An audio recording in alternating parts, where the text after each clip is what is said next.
Boa noite a todos, que a paz do Senhor Jesus Cristo seja sobre cada um de nós que estamos aqui nessa noite para meditar na palavra do Senhor. Quero ler o texto da palavra no Evangelho de Lucas, capítulo 11, do versículo 1 ao versículo de número 4. Diz assim a palavra do Senhor: De uma feita estava Jesus orando em certo lugar. Quando terminou, um dos seus discípulos lhe pediu: Senhor, ensina-nos a orar, como também João ensinou aos seus discípulos. Então ele os ensinou: Quando orardes, dizei: Pai, santificado seja o teu nome, venha o teu reino. O pão nosso cotidiano dá-nos de dia em dia.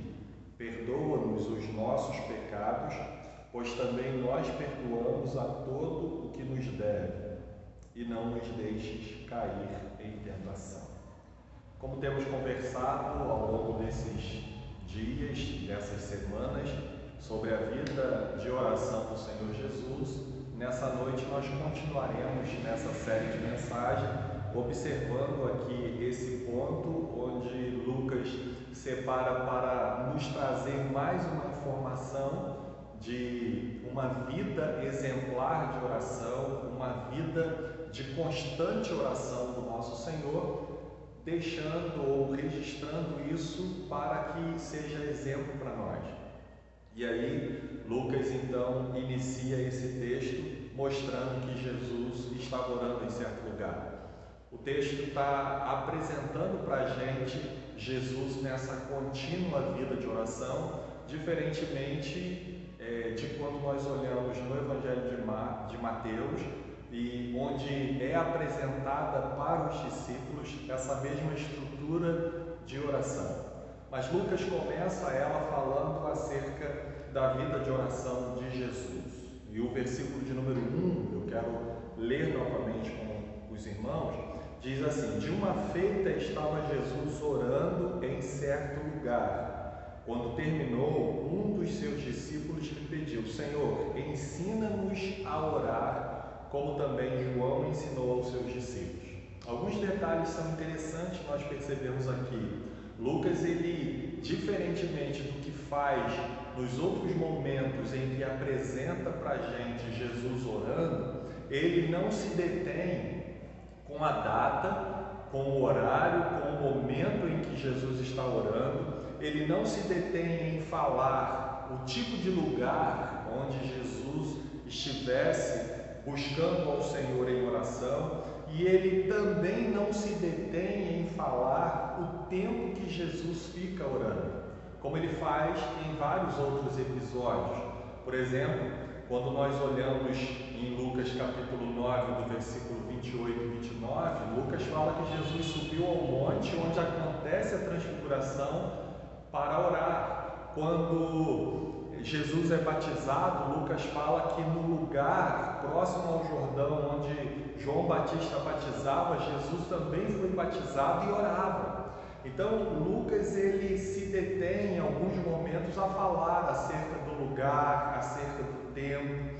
Quando nós vemos Lucas apresentando para a gente que Jesus, ele subiu ao monte para orar, e na manhã seguinte, quando desce, escolhe os seus discípulos, Lucas traz para a gente a informação que Jesus passa aproximadamente 12 horas consecutivas em oração. Aqui ele não se detém a isso. Aqui ele traz para a gente aquela que é a mais importante das informações: Jesus estava orando. Isso é um exemplo para a gente. O nosso Senhor se dedicava o tempo todo à oração. Logo em seguida, Jesus ele traz para os seus discípulos a parábola do amigo importuno, que também diz respeito à oração.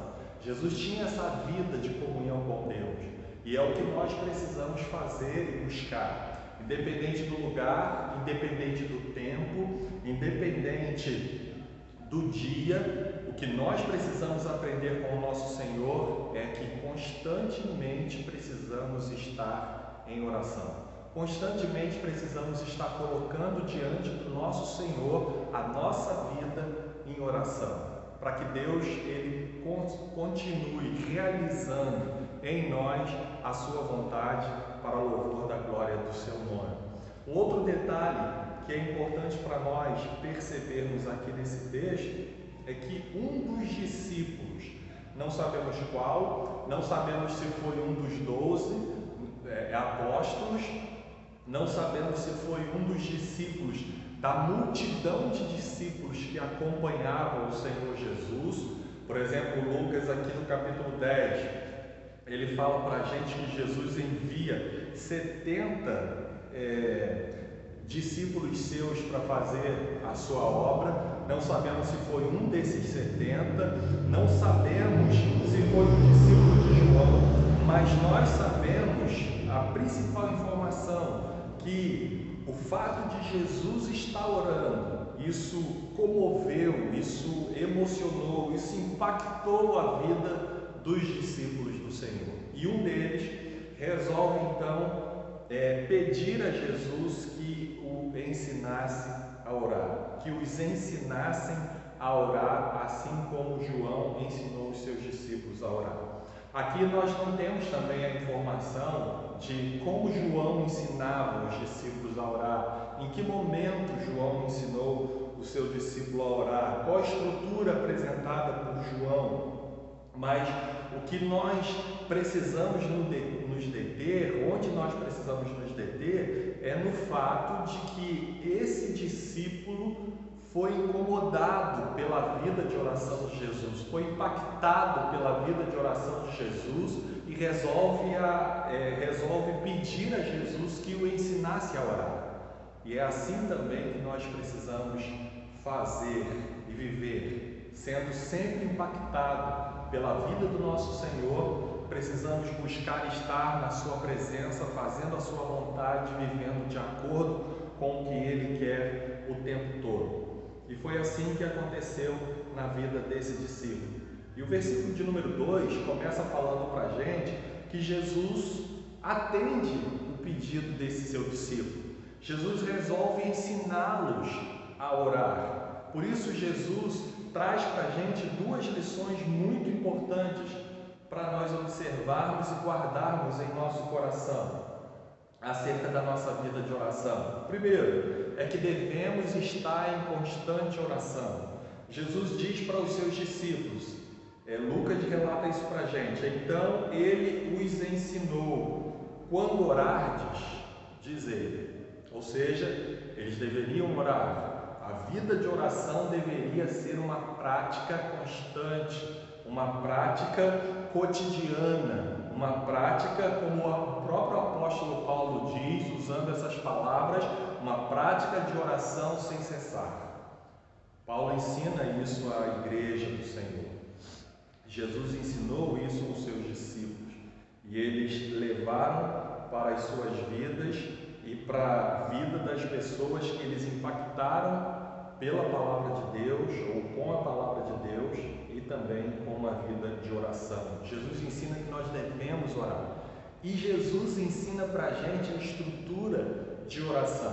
Por isso ele fala, Pai, santificado seja o teu nome, venha o teu reino, seja feita o pão nosso cotidiano, dai-nos de dia em dia, perdoa-nos os nossos pecados, pois também nós perdoamos a todo o que nos deve, e não nos deixes cair em oração. Jesus traz para a gente essa estrutura de oração, esse modelo que tem avançado por anos e anos, impactado a vida de todos nós.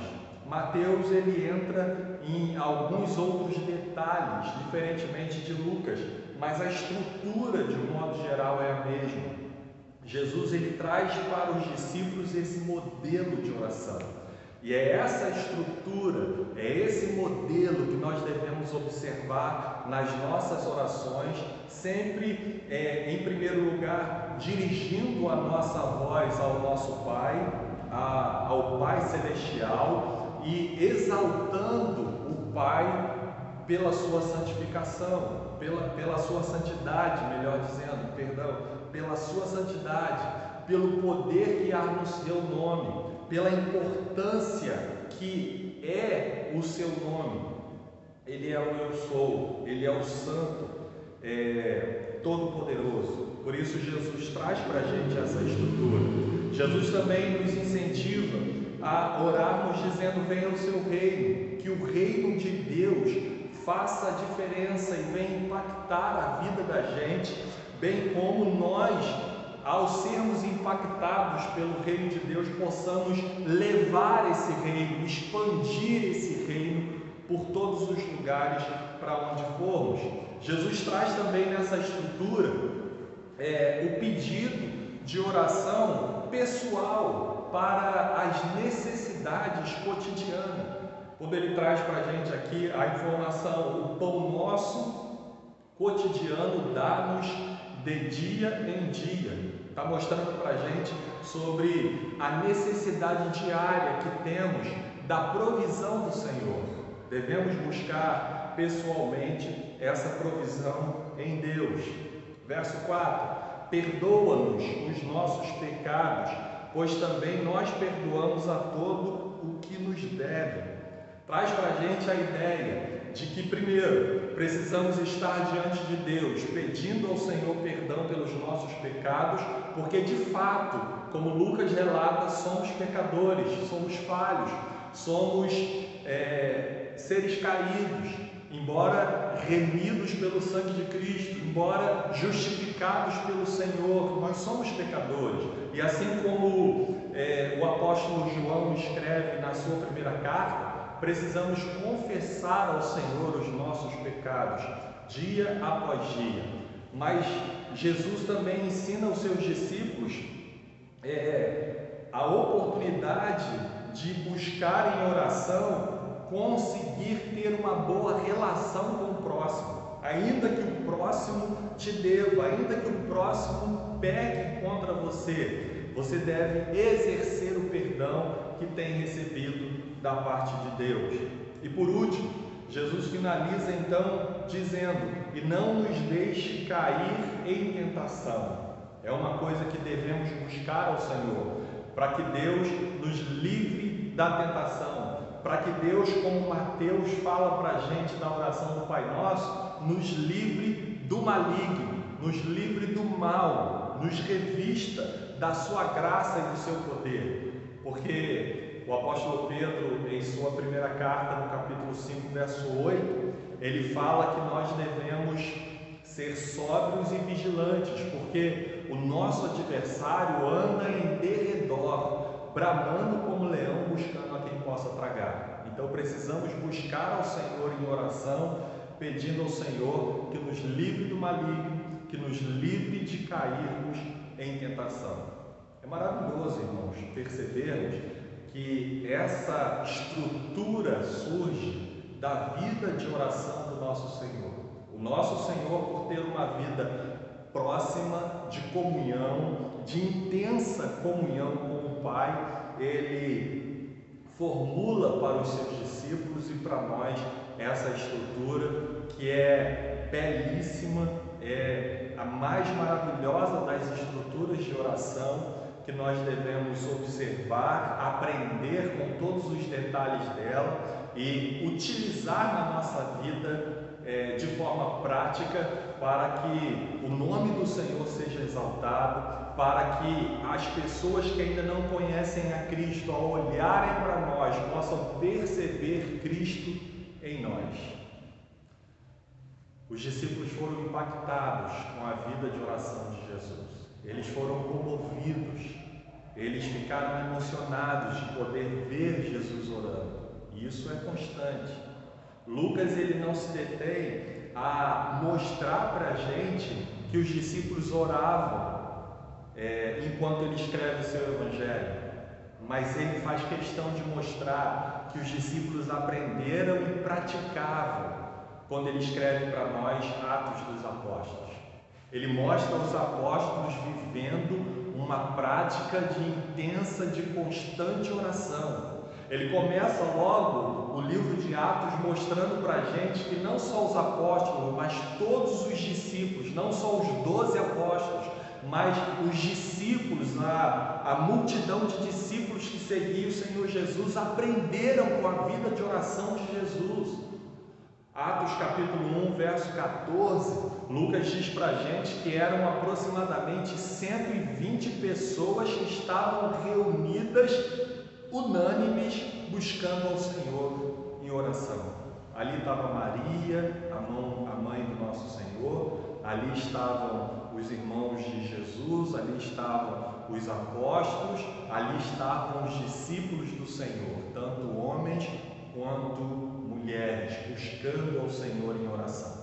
E vemos em Atos dos Apóstolos, os apóstolos fazendo isso o tempo todo. Vemos claramente a igreja primitiva fazendo isso o tempo todo. Isso serve para nós, meus irmãos, como lição muito especial para a nossa vida. Que Deus nos ajude e nos abençoe para que possamos viver dessa forma, tendo Jesus como nosso exemplo de oração. Que Deus nos ajude e faça de nós homens e mulheres de oração na sua presença. Em nome de Jesus. Vamos finalizar com uma oração. Deus, em nome de Jesus, nós te agradecemos por esse momento. Pedimos ao Senhor que nos ajude para que, como olhamos, observamos e aprendemos com a vida exemplar de oração de Jesus, nossa vida possa ser assim e que possamos diariamente colocar diante do Senhor, conforme essa estrutura de oração, a nossa vida e todas as circunstâncias dela, para que o Senhor venha nos conduzir e que, a partir dessa condução, teu nome seja sempre glorificado em nós. Em nome de Jesus. Amém. Amém. Deus abençoe. Até o próximo.